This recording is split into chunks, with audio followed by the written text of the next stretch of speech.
This is Jackets Debrief, a show about the Columbus Blue Jackets, the National Hockey League, and part of the Hockey Podcast Network.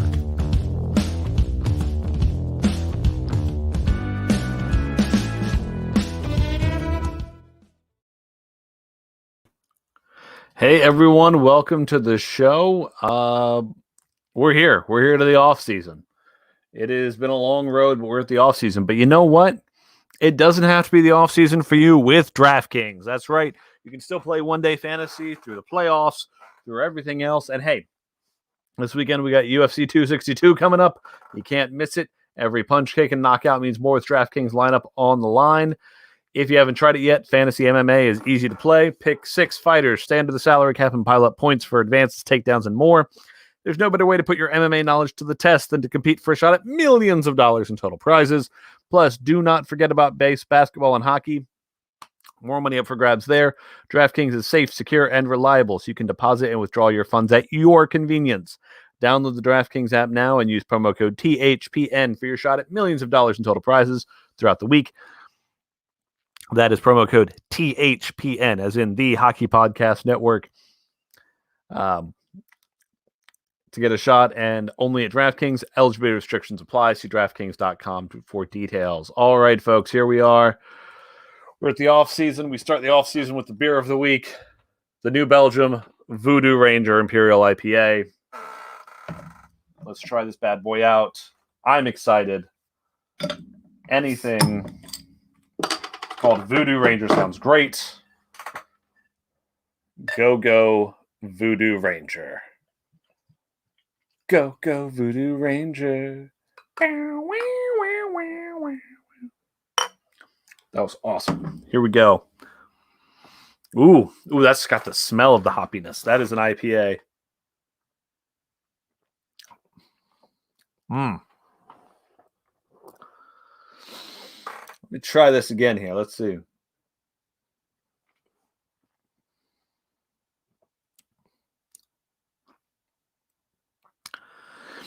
It's good. It's a very crisp IPA.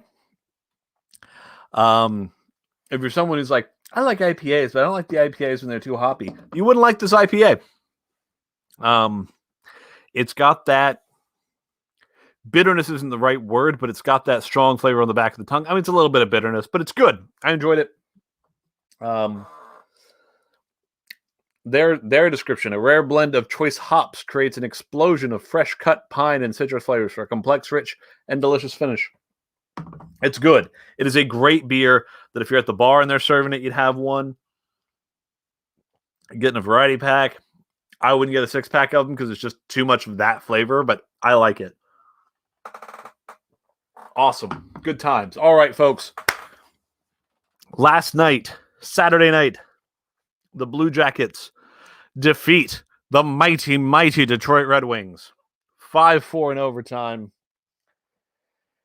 That was a fun game.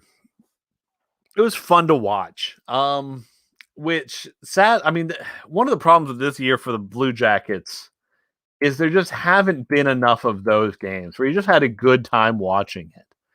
And part of that is that we came into this year with an expectation this was going to be a playoff team, and then it wasn't. And the more and more it became obvious they weren't, the harder it was to watch games and have a good time with it. And that's just where it became at that point. Where we're at right now, part of what made it a lot of fun last night, just a lot of scoring, a lot of back and forth. Bjorkstrand had a gorgeous goal. Robinson got the shorthanded one. Cam got a goal. Obviously, Domi with the winner. Roslovic, who's kind of the hometown hero at this point for the team. It was a fun game to see. And part of what made it the perfect ending for the season is there was this thought, I think, from a lot of CBJ fans about how, if they win this game, then they'll actually jump the Red Wings in the draft lottery odds, and it'll actually hurt us long-term as a team.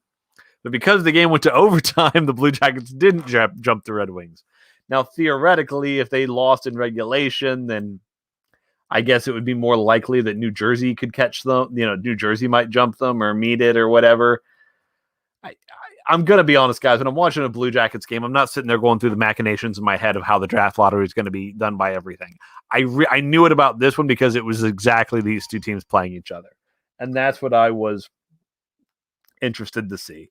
I was interested to see how the Blue Jackets handled it, how, I knew what would happen there.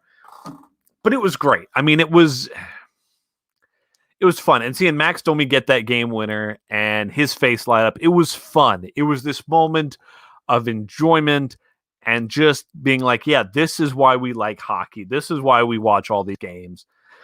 We want to see these moments. And yes, you want those moments to happen more often in places like the playoffs and winning a cup. But that's not happening this year. So we enjoyed it last night. And it didn't really hurt our lottery odds all that much, and it's not hurting our draft pick all that much, all that.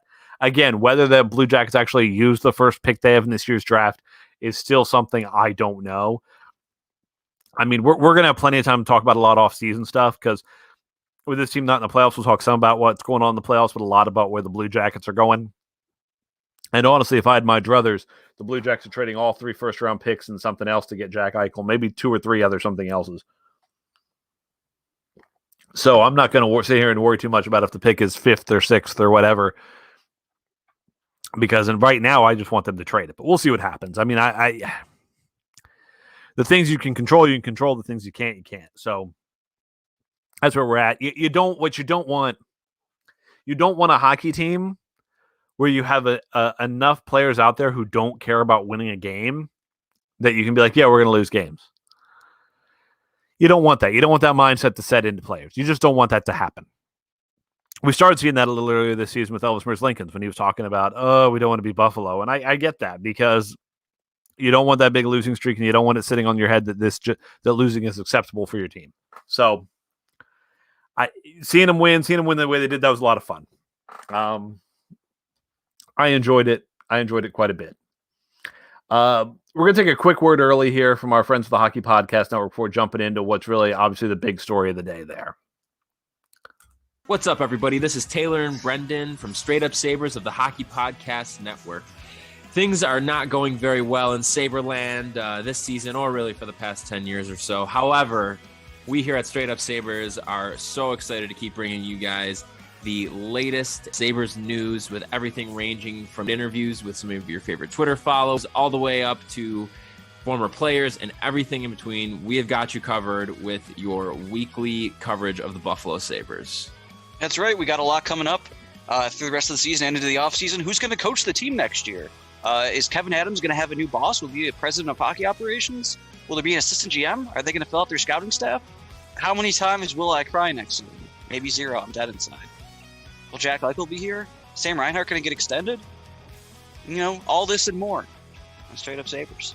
Exciting stuff. So make sure you're checking us out wherever you're listening to podcasts, and following us on social media, on Facebook and Instagram at Straight Up Sabres, and on Twitter at Straight Sabres. All right, go guys. Obviously the big story of the week. And again, we're going to get into a lot of off-season stuff, so we're going to have a lot of time to talk about who we think is going to be on this team next year, what we think is going to happen there, even the ramifications of this as far as Torts leaving the team, which that's the big story there. I mean, it's been talked about for weeks that it's been kind of this mutual decision. And I've seen some people wanting to have discussions about, oh no, he was actually fired and all this, but the contract was up. It seemed to be kind of everybody was like, yeah, it's time to move on. Now, is it possible that if the Blue Jackets had offered Tortorella $5 million a year, he would have decided it wasn't time to move on? Maybe, but I think he knew that they weren't really ready to say, yep, long-term, we want John Tortorella, and he didn't want to be part of a situation where every year he was going to sit in there and think about it. So I get that. The statement that Tortorella sent out about this: my family and I loved living and working in the area. We have made lifelong friends here, so we do feel considerable sadness, which is to be expected when something so meaningful comes to an end. In the full statement from Tortorella here: after discussion and consideration of the future direction of the team, Jarmo and I have come to a mutual agreement to part ways. I'd like to thank the Columbus Blue Jackets organization for the opportunity to coach this team and live in the great Columbus area. It has been a privilege to work with the players, coaches, and hockey operations staff, which is one of the best in the league. Also, I want to thank the CBJ fans and the community of the support they've given the team and for the work of the CBJ family in support of the community. My family and I have loved living and working in the area. We have made lifelong friends here, so we do feel considerable sadness, which is to be expected when something so meaningful comes to an end. This is a great hockey community, and I wish everyone here great success moving forward. Thank you again. I've had this discussion on the show before. I'll say it this last time, and maybe I'll say it again in the future. Who knows? But John Tortorella was what this team needed when he came here. I think he made the organization better long term. He was the head coach for what has now definitely, most definitively, the best years of the Blue Jackets organization.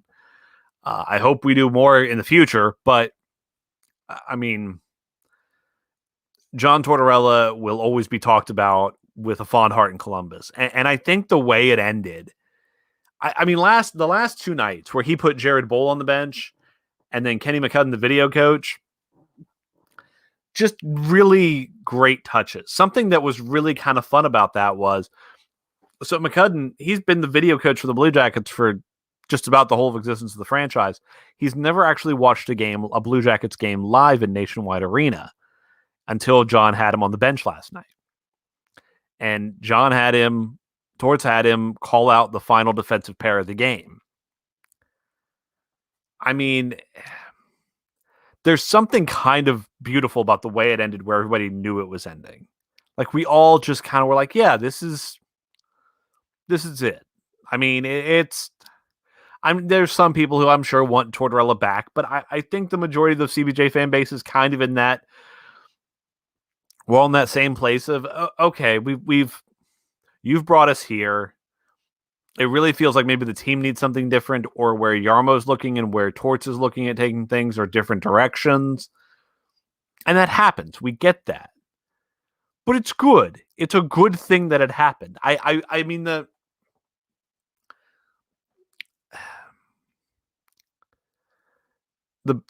closest thing I can think of it to, considering, and this is going to be a weird one in some ways, if you growing up in churches and whatnot, there were times when pastors would leave churches and there'd have to be changes.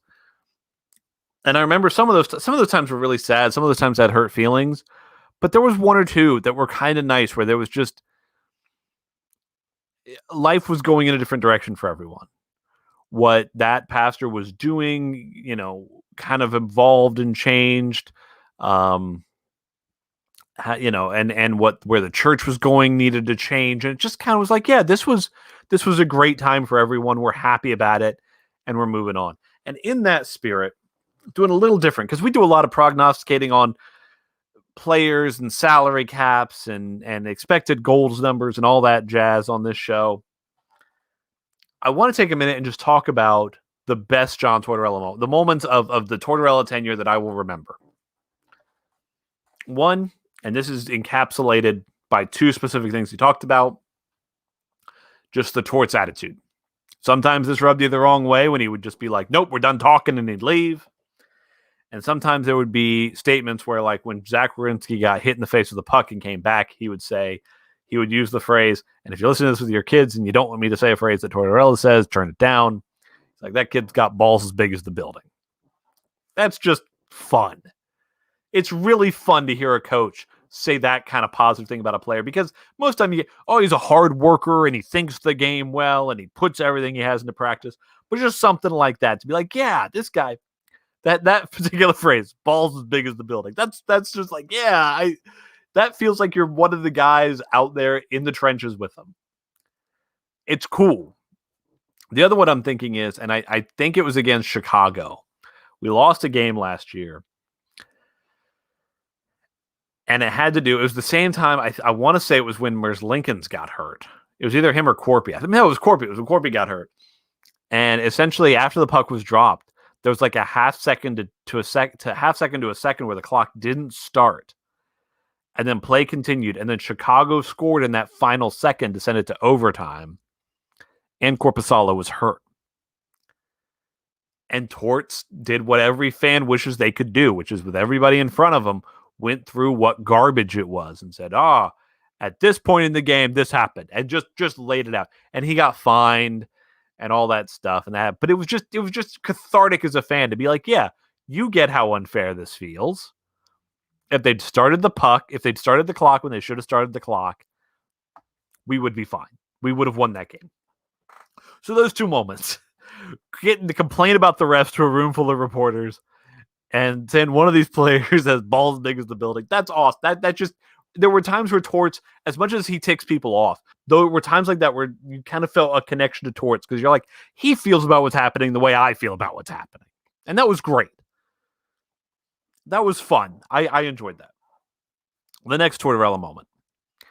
And this is one that I haven't seen talked about a lot recently in the last few days, but I feel like it needs to be said. When John Tortorella was first hired, there was already an agreement in place that he was going to coach Team USA in the World Cup of Hockey. And I think he was kind of hired with the idea of he's not coaching a team. It will probably be a while before he coaches a team, so he'll have time to deal with this. And then he got hired by the Blue Jackets. But this led to something really interesting where Team USA did training camp for the World Cup of Hockey in Columbus because that's where Torts was. And then there was an exhibition game, Team USA versus Team Canada at Nationwide Arena. I don't know how many of you guys remember this. I went, my wife went, and a friend of ours and his wife, they all went. And my friend, I don't think it was his first hockey game, but it was pretty early on his going. It was definitely the first one I think his wife had been to. My wife hadn't been to many by that point. But the only thing I can compare it to, first of all, it was really fun for me because for all four people there, we all were kind of like, this is the first time I've ever been to something where I'm cheering for Team USA. First time I've ever done that. And the only thing I can compare it to, and it's weird because it was an exhibition, the atmosphere was like a playoff game. People were nuts. It was so much fun. The U.S. won the exhibition game. I forget what the final score was. I want to say it was 4-2 or something. But I remember the place just banging, just rocking the whole time. It was so much fun. And that's one of those Torts moments that I think the Columbus hockey community is not remembering right now because we're remembering all the good moments of the Blue Jackets. But that one, that's something we can directly thank him for. And I just remember being so excited when that whole night was awesome. That beating Team Canada and all that stuff. And I know it was just an exhibition game, but that night, that was really great. That was an amazing time. The next big Torts moment, the 16-game winning streak. Now, obviously, Torts didn't make all that happen. When you win 16 in a row, some of it's luck. The moment I remember most from it, I think the Blue Jackets were actually two moments. I think the Blue Jackets were heading into game 13 or 14, and the Wild were heading into like a game 11 or 12 of their winning streak. And it was New Year's Eve, and people had dubbed this game the Unsustainable, which I thought was hilarious. And I remember specifically being New Year's Eve because we were supposed to go to a party. And I was told my wife, as I was watching it, I'm like I was dressed, like I was in all my stuff, and I'm like, I can't leave till this game's over. We've got this streak going. If we win, I have to watch this. And they beat the Wild that night. It was amazing. It was wonderful. And then I went, and then I still got to go to the New Year's Eve party and have a good time. And it was just one of those Cloud 9 moments. The next was that the final game of the 16-game winning streak against the Edmonton Oilers, I was there with my daughter. And we were sitting in the lower bowl, and I will always remember the whole crowd, the whole arena chanting, "We want 16. We want 16." It was an electric moment of just coolness. It was just so much fun. And those moments when you feel like you're part of something that the team will talk about for years is just incredible. And speaking of the thing the team will talk about for years, the sweep of the Tampa Bay Lightning.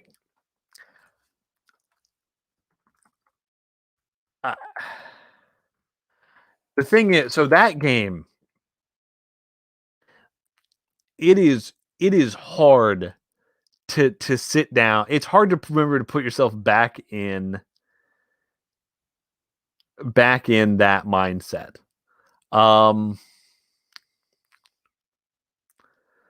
It's hard to put yourself in that mindset because if you remember, that was the year the Blue Jackets decided to go all in. We traded for Duchesne, we traded for Dzingel, we kept Panarin and kept Bobrovsky, knowing they were probably going to end up walking. And the thought was, let's do it. Let's just go for it, guys. And that team, if you forget, barely made the playoffs. But there was always this sense of like, man, this team's better than this. What's going on? And they were playing the President's Trophy winners, the Tampa Bay Lightning, the team that for years everybody thought was the best team in the league and hadn't won a cup yet. Now, I mean, we all now know won the next year. But the moment from that series that is definitely the Torts moment was before the first game. What Tort said to the team.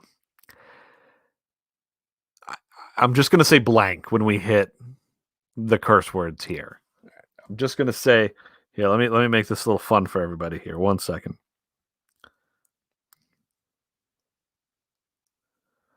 If you're watching live, sorry folks, but if you're listening to the podcast, you'll never know this happened.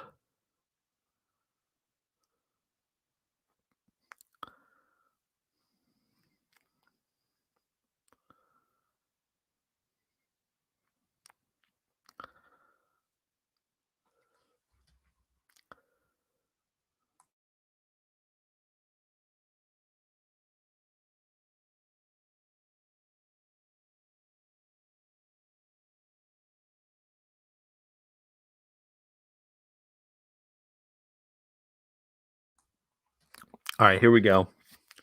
Forget about skills. Forget about X's and O's. It's a mindset of believing, Tort said. It's amazing what can happen. So you stand in there and you don't take a backward step, not for a second. Stand face to face with them and take it right to them. There was not one taking a backward step here. Just awesome. A thing of glory. And then the Blue Jackets go on to sweep the Tampa Bay Lightning in what was just a euphoric moment of sport. I loved it. I loved every second of it. It was such a, oh man. It's great. It's great having these memories to think back on as a sports fan of things that happened that you're happy about with your pro sports team. For years, all the good moments I had were like the Ohio State Buckeyes. After a few years of John Tortorella, we've got a lot of more memories about the Blue Jackets like this. Hopefully there's more to come, but this is great. And speaking of a great moment, probably for the next week, I'm probably not going to watch a whole lot of hockey just because the Blue Jackets are out. Something that happens to me every year whenever the Blue Jackets are done for the season, for about a week, I tend to just not watch a lot of hockey. I've heard this described before, and people say, once your team loses in a round of the playoffs, you have a round of mourning, where the next round you don't really watch. And it's been a few years since the Blue Jackets didn't make it, but this year we've got this weird thing. There's going to be like a week of regular season games before the playoffs even hit. So I'll be able to watch the playoffs probably right from the beginning. It'll be fun. But last night after the Blue Jackets season ended, I switched over to a different game. Switched over to watch the Oilers play the Canucks. Because we saw Connor McDavid score his 100th point of this season in 53 games. I'm just going to say this now, because I know that hockey fans sometimes tend to be very tribal. We tend to very much look at our own team. During the playoffs, if you haven't had a chance, turn on the Edmonton Oilers games. Connor McDavid is the kind of player that people will talk about in the same breath as Gretzky and Lemieux and just the best ever. That's what he is. And we're at the early part of his career. I mean, he hit 100 in a season. The thing is, he did it in 53 games. By the end of his career, we're going to be counting how many 100-point seasons did this guy have. It's awesome. So enjoy it, guys. I mean, it stinks that the Blue Jackets are not in the playoffs. I hate it. I would love for the Blue Jackets to be in the playoffs this year. I'd love for them to be going for a cup. It's not happening. So what am I going to do? I'm going to enjoy watching the playoffs. I'm going to root for Nick to win it in Toronto. After that, I think my second choice team is Minnesota because that sounds like fun to watch Kirill Kaprizov and a different Foligno win it. I'm going to have a hard time rooting for Savard because he's in Tampa. But you know what? If Tampa wins it, good for David Savard. That's what I want. The reason I'm probably leaning towards Toronto right now is the idea of seeing both Foligno and Riley Nash winning a cup would be awesome. And then anytime a Toronto fan brings it up, we'll be like, yeah, but you only won because the Blue Jackets gave you those final pieces. So that's what I'm going to be going on to here. So thank you all very much for watching, listening. Please subscribe to the show and all that good stuff. Thank you very much. Again, check out DraftKings, promo code THPN there. Thank you very much, and go Jackets. Please subscribe to the show, follow us on Twitter @JacketsDebrief, and thank you for listening.